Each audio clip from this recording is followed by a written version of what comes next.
Hubungan Iran dan Israel kembali memanas usai Israel melancarkan serangan udara besar-besaran ke Iran pada Jumat, 13 Juni 2025. Serangan ini memicu eskalasi konflik yang sebelumnya telah lama membara di kawasan Timur Tengah. Sebanyak 330 amunisi dijatuhkan ke sekitar 100 target di 6 kota besar, termasuk ibu kota Tehran serta situs nuklir penting di Natanz. Serangan tersebut menewaskan lebih dari 20 komandan senior militer Iran, termasuk kepala staf angkatan bersenjata dan beberapa tokoh penting dari Garda Revolusi Islam Iran. Tidak hanya itu, agen Mossad dilaporkan turut melancarkan misi sabotase terhadap sistem pertahanan udara Iran, memperdalam dampak serangan yang dilakukan Israel.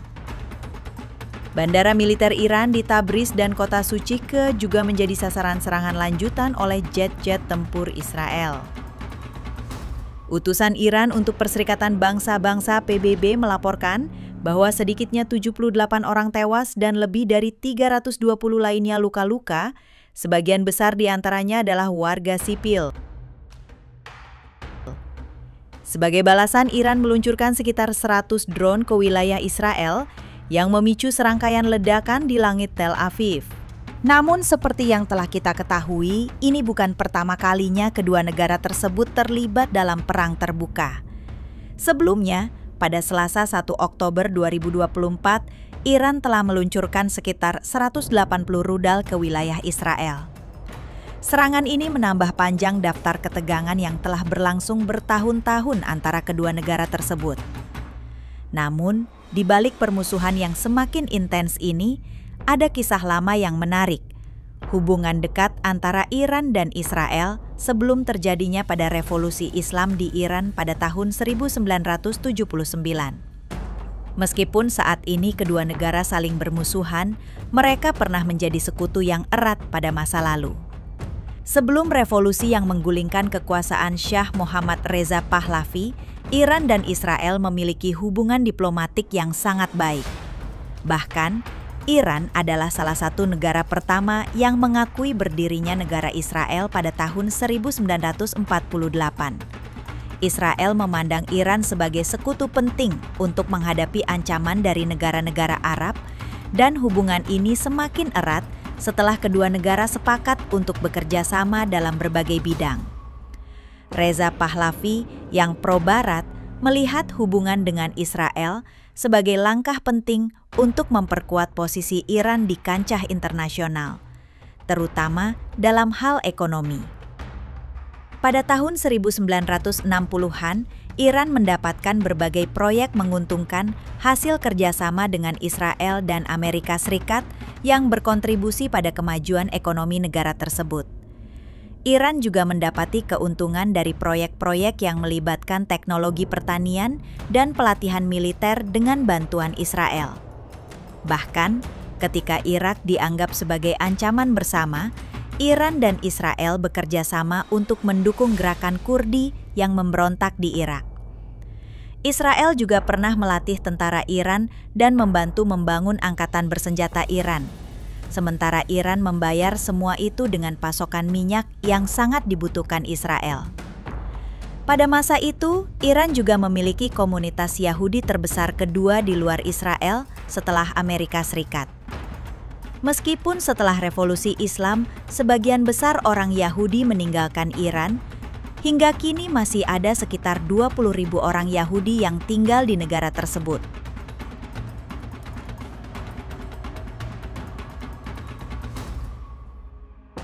Setelah perubahan pasca revolusi Islam tahun 1979 yang dipimpin oleh Ayatollah Ruhollah Khomeini, menggulingkan Shah Mohammad Reza Pahlavi dan mendirikan Republik Islam Iran.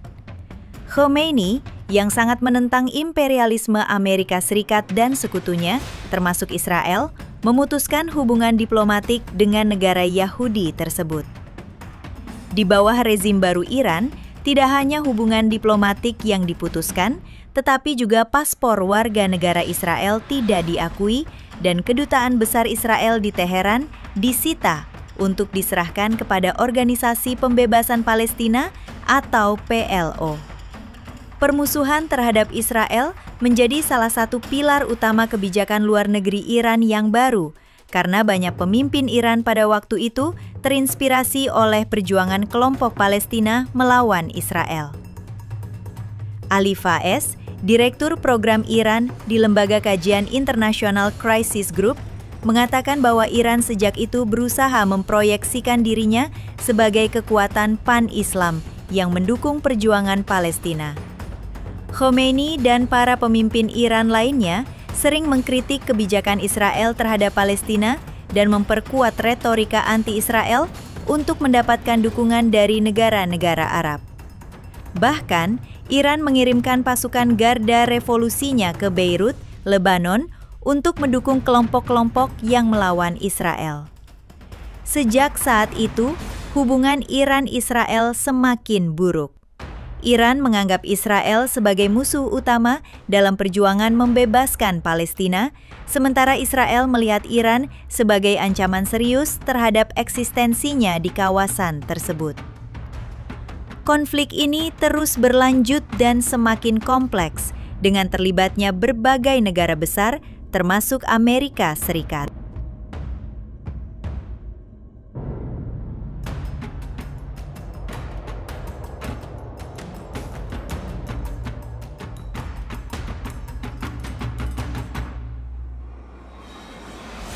Ketegangan antara Israel dan Iran terus meningkat seiring berjalannya waktu, dengan kedua negara saling melakukan aksi militer dan diplomatik yang mengarah pada permusuhan yang semakin mendalam. Salah satu titik balik besar terjadi pada 1982 ketika Israel melakukan intervensi dalam Perang Saud-Lebanon yang pada akhirnya berkontribusi pada kebangkitan kelompok Hizbullah di Lebanon. Kehadiran Hizbullah ini memperburuk hubungan Israel dengan Iran yang sejak itu mulai melihat negara Yahudi sebagai salah satu ancaman utama di kawasan Timur Tengah.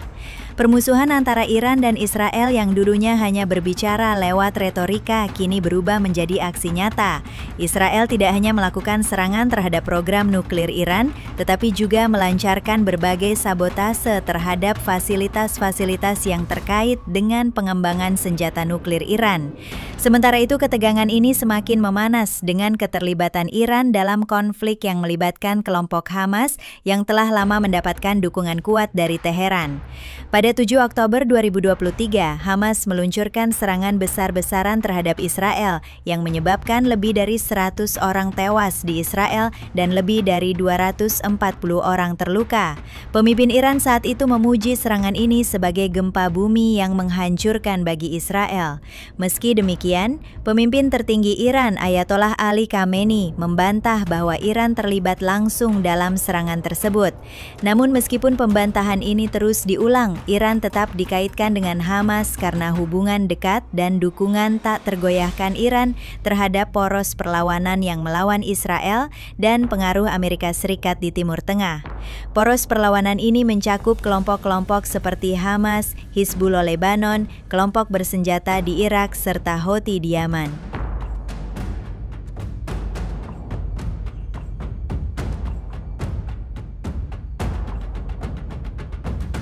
Setelah serangan 7 Oktober 2023, Iran semakin terlibat dalam konflik ini. Sepekan setelah serangan itu, Menteri Luar Negeri Iran Hossein Amir-Abdollahian bertemu dengan pemimpin Hamas Ismail Haniyeh di Qatar. Dalam pertemuan tersebut, Hossein memperingatkan Israel bahwa jika serangan udara di Gaza terus berlanjut, dampak tak terduga akan terjadi di seluruh wilayah Timur Tengah.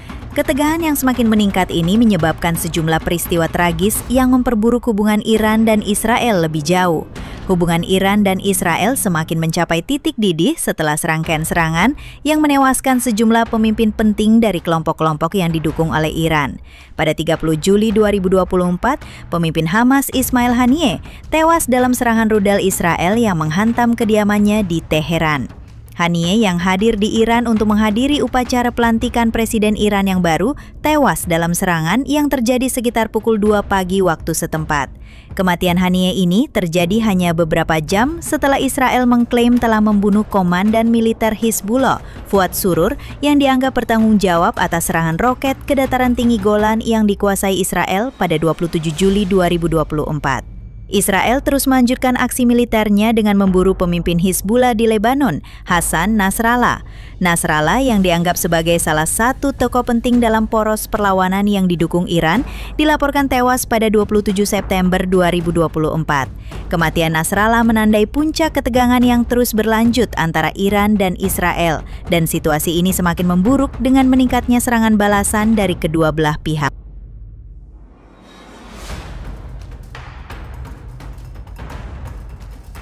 Ketegangan antara Israel dan Iran semakin memuncak setelah serangkaian serangan balasan yang menghancurkan kawasan Timur Tengah.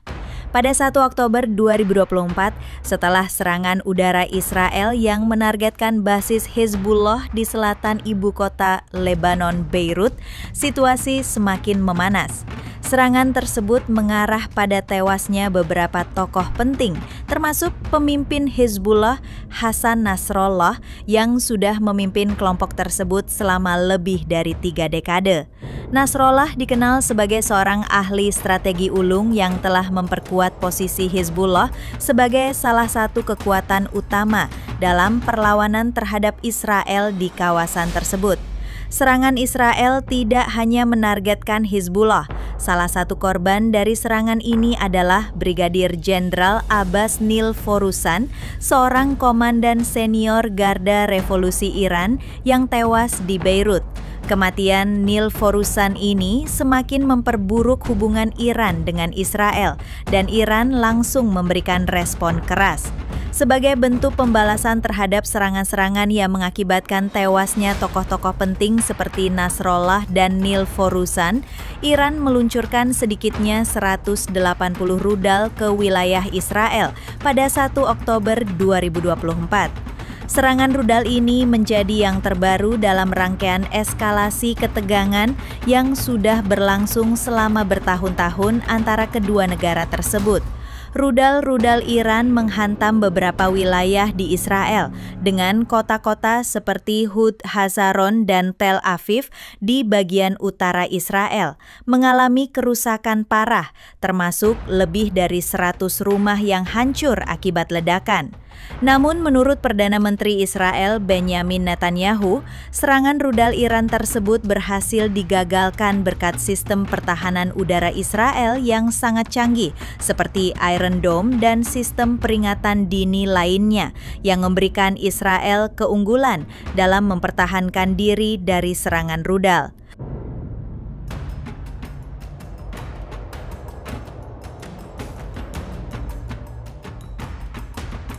Netanyahu bahkan menyebut serangan Iran sebagai kesalahan besar, menyiratkan bahwa Israel akan tetap mengambil langkah balasan atas agresi tersebut. Ia menegaskan bahwa Israel memiliki hak untuk membela diri dan akan menanggapi setiap ancaman yang ditujukan kepada negara mereka. Dalam konteks ini, Netanyahu berjanji bahwa serangan-serangan terhadap Israel tidak akan dibiarkan tanpa balasan, yang semakin memperjelas bahwa situasi di kawasan tersebut dapat dengan cepat meningkat menjadi perang besar. Di sisi lain, Iran juga tidak tinggal diam. Negara tersebut mengeluarkan peringatan keras kepada Israel setelah serangan rudal tersebut, dengan Menteri Luar Negeri Iran Abbas Araghchi mengancam akan memberikan reaksi yang jauh lebih kuat jika Israel melancarkan balasan terhadap serangan Iran. Araghchi memperingatkan bahwa Israel akan menghadapi dampak yang lebih besar jika mereka mencoba untuk memperburuk situasi dengan serangan lebih lanjut. Dengan kedua negara yang semakin saling ancam dan saling balas serangan, kini dunia internasional menunggu langkah berikutnya. Apakah Israel akan benar-benar membalas serangan Iran? Dan jika iya, apakah ini akan memperburuk konflik lebih lanjut menjadi perang besar yang melibatkan lebih banyak pihak di kawasan Timur Tengah? Ketegangan ini tidak hanya membayangi Israel dan Iran, tetapi juga negara-negara tetangga dan kekuatan besar internasional yang memiliki kepentingan di kawasan tersebut.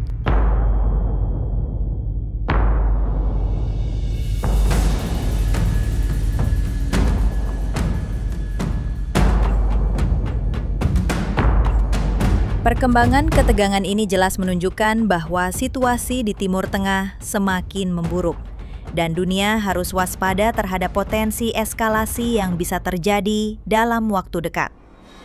Jika Israel dan Iran benar-benar terlibat dalam perang besar, Dampaknya tidak hanya akan dirasakan oleh kedua negara tersebut, tetapi akan memengaruhi stabilitas seluruh kawasan Timur Tengah dan bahkan seluruh dunia.